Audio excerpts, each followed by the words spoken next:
جو چیز چاہیے نا وہ آپ سمجھ لیں کہ جو ڈیلیوری ہو سکتی ہے وہ کر رہے ہیں، لیکن پنجاب کا مطلب پاکستان نہیں ہے.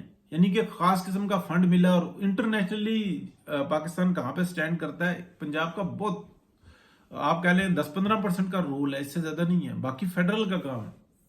وہاں پر جو کچھ ہو رہا ہے پاکستان جس طریقے سے جن وعدوں اور مرادوں پہ چل رہا ہے وہ ایک بہت بھیانک جو انسان خواب ہے جو ابھی سامنے آ جائے گا کہ جی اعلیٰ سطحی وفد آ گیا ہے اور بلینز آف ڈالر آ رہے ہیں، ٹریلینز آف ڈالر آ رہے ہیں. لگ پتا جائے گا، سب کو پتا ہے کہ یہ کیا ہو رہا ہے. میاں صاحب اس وجہ سے بھی پریشان ہیں کہ شہباز شریف صاحب تو مطلب جو نجی محفلیں ہیں ان کی بہت ساری رپورٹ ہے، انہوں نے بار بار کہی ہے کہ جب ان سے کہا جاتا ہے نا کہ یار آپ کو لوگ گالیاں دیتے ہیں، وہ کہتے ہیں میری کون سی عزت ہے، عزت ہے میرے بھائی کی، عزت ہے میری پارٹی کی، مجھے کیا فکر ہے، آپ بھی دیں گالیاں. منہ پہ وہ جو انسان ہے وہ سب کو یہ کہتے ہیں وہ آپ بھی دیں گالیاں، کوئی مسئلہ نہیں ہے. میری ذات پہ کیا، میری سیاست ٹوٹل یہ ہے کہ میں نے بھائی کی سیاست پہ قبضہ کر لیا. بھائی کی سے یعنی کہ آپ 2017 میں دیکھیں یہ غلیظ باپ بیٹا کس طریقے سے میاں نواز شریف کے خلاف سازشیں کر رہے تھے. حکومت سے ہٹایا، بیگم کلثوم نواز الیکشن میں کھڑی ہوئی تھی. سینکڑوں کے حساب سے وہ لوگ ہیں جن کو انہوں نے فون کر کے کہا کہ آپ اپنا کام کریں، کوئی ضرورت نہیں ہے الیکشن کی. سینکڑوں کے حساب سے لوگ ہیں جن سے رابطے کیے انہوں نے. حمزہ باہر بھاگ گیا تھا، شہباز شریف صاحب ادھر بھاگ گئے تھے. دونوں جو انسان میدان میں نہیں تھے. مریم نواز شریف اس دن انٹروڈیوس ہوئی تھی جب انہوں نے بیگم کلثوم نواز کی الیکشن کمپین چلائی تھی. اسی کے اندر جو انسان یہ ٹی ایل پی وی جو دینا اتاری تھی میدان میں. کس طریقے سے اس ملک کا بیڑا غرق کیا ہے، ہر چیز کے اندر، ہر سازش کے اندر یہ شہباز شریف صاحب شامل ہے. اچھا مجھے تو سب غلط کہتے تھے کہ یار تم پیچھے پڑے رہتے ہو. اب کیوں سارے کہہ رہے ہیں؟ جب آگ لگ گئی، جب بیڑا غرق ہو گیا، بیانیہ ہی کیا ہوتا ہے. دیکھیں میں آپ کو بتاؤں، میاں نواز شریف کی کوئی فوج سے دشمنی نہیں ہے. میاں نواز شریف یہ کہتے ہیں، یا اینٹی اسٹیبلشمنٹ کا مطلب یہ ہے کہ اسٹیبلشمنٹ جو ہے وہ اپنے کام کرے. اسٹیبلشمنٹ میں کیا، فوج اسٹیبلشمنٹ ہے، عدلیہ اسٹیبلشمنٹ ہے، اور بیوروکریسی اسٹیبلشمنٹ ہے. اور یہ جو کلٹ سیاست کے اندر گھوم رہا ہوتا ہے، شاہ محمود قریشی اور فیصل واڈا کو بھی آپ گن لیں، جہانگیر ترین، یہ سب اسٹیبلشمنٹ ہے نا. یہ انہی کے پیروکار ہیں، یہ انہی کے اشاروں پر چلنے والے لوگ ہیں. اور یا جس کو ہم کہتے ہیں الیکٹیبلز، خاص قسم کے الیکٹیبلز. کچھ الیکٹیبلز جینین بھی ہوتے ہیں کہ ان کی اپنا جو انسان کانسٹیٹوئنسی ہوتی ہے، ان کو نہیں ہم کہہ سکتے، لیکن ہاں ان کا بھی ایک جو انسان اپنا ایک وزن ہوتا ہے، لیکن وہ اسٹیبلشمنٹ کا پارٹ نہیں ہوتے. اب آپ دیکھیں کہ جو صورتحال بنی ہوئی ہے، تو اس وقت میں یہ جو صورتحال چل رہی ہے نا، میاں نواز شریف سے بہت سارے لوگوں نے کہہ دیا کہ اگر آپ بھائی کے ساتھ ہیں تو ہمارا مسئلہ آپ سے کوئی نہیں ہے، کوئی مسئلہ نہیں ہے. لیکن آپ کا بھی بیڑا غرق ہو رہا ہے ہمارا ساتھ میں، ہمارا بھی ہو رہا ہے، کوئی مسئلہ نہیں ہے. لیکن ذمہ دار آپ ہیں. اس ملک کے اوپر جو طوفان آیا ہوا ہے اس کے ذمہ دار میاں نواز شریف. یہ اندر خانے بالکل وضاحت کے ساتھ بتا دی گئی ہے کہ میاں صاحب یہ نہیں کہنا کہ ہمیں بتایا نہیں تھا یا مجھے پتا نہیں تھا.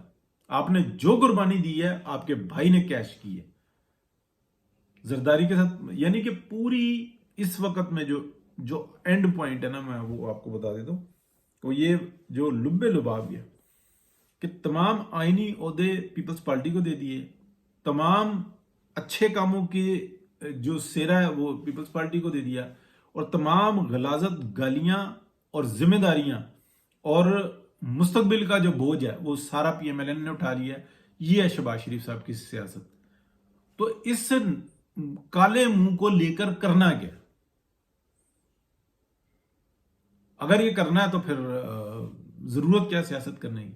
کیونکہ جو کچھ آگے ہو رہا ہے وہ آپ کو بھی نظر آ رہا ہے، ہمیں بھی نظر آ رہا ہے. ہم کوشش کر سکتے ہیں. یعنی کہ جیسے اسحاق ڈار صاحب ہیں، وہ فائنانس منسٹر رہے ہیں ہمیشہ، اس دفعہ فارن کی دے دی ہے. اچھا، فائنانس منسٹر کا ایک کام ہوتا ہے کہ وہ جہاز کے اندر نا پیٹرول پورا کرتا ہے، اس کا تیل پورا کرتا ہے، اس کو فٹ کرتا ہے، یعنی کہ اس کی انرجی بحال کرتا ہے. اور جو پائلٹ ہوتا ہے نا، اس کا کام ہوتا ہے جہاز کو اڑائے. میاں نواز شریف جہاز کو اونچا اڑاتے تھے، منزل کی طرف لے کے جاتے تھے. یہ جو بیٹھا ہوا ہے نا میرے منہ سے کچھ اور نکلنے لگا تھا، شہباز شریف یہ جہاز کو بالکل سلو اور نیچے نیچے گھما رہا ہے کہ اونچا اڑے گا تو کہیں یہ نہ ہوگا نواز شریف آ جائے پھر مجھے اتار دیں، اور وہ جہاز ڈوب رہا ہے۔ یعنی کہ 16 ماہ کے اندر بھی پیٹرول پورا ہو گیا تھا، انرجی پوری تھی جہاز کی، جہاز کو اڑایا ہی نہیں۔ تمام ضلالت خود کٹھی کی کہ اگر ایسی صورتحال بنے گی، کولیشن گورنمنٹ بنے گی تو میں ہوں، اس لیے اوپر جانے نہیں دینا۔ اور سلمان شہباز سے لے کے یہ سب جو نا فیض حمید کو انکل کہتے ہیں، یہ جو ان کی پوری ٹیم ہے، ان کے بچے بہویں سب اس کو انکل کہتے ہیں۔ جنرل باجوہ کے ساتھ ان کے تعلقات ہیں اچھے بہترین قسم کے، اور مل کے جو نا یہ کام کرتے ہیں، اور پھر اس کے بعد یہ میاں نواز شریف کے اوپر بوجھ ڈالا ہے، اور جو خرابی ہو رہی ہے وہ ہم سب کے سامنے ہے۔ تو اس سے زیادہ بندہ کھل کے کیا بات کرے؟ چاہتے ہیں بہتری، لیکن جیسے کہ کل مجھے ایک بہت اچھی بات لگی، اپنا نام بول رہا ہوں، شہزادہ ہے اپنا پی ایم ایل این کا بہترین ورکر ہے، اس نے جناب پکچر کی کہ مریم نواز شریف ایک سکول میں گئی ہیں، میک ڈونلڈ کے برگر انہوں نے وہاں پہ بانٹے ہیں۔ کیوں میک ڈونلڈ کے برگر بانٹے ہیں؟ حالانکہ میرا 100% اختلاف ہے اس بات سے، لیکن اس نے اپنی حق اور سچ کی بات کی۔ اس نے کہا جب ہم فلسطین کے ساتھ کھڑے ہوئے ہیں، اپنے بھائیوں کے ساتھ کھڑے ہوئے ہیں، تو یہ کام نہیں کرنا چاہیے تھا۔ اس بات پہ میں بھی متفق ہوں۔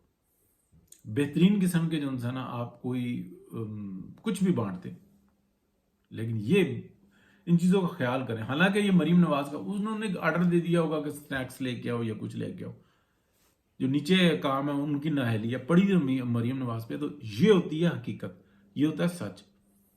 یہ لیڈر کی بھی جو انسان ہے بات کو آپ گرفت میں رکھو۔ بہت شکریہ جی، اللہ حافظ۔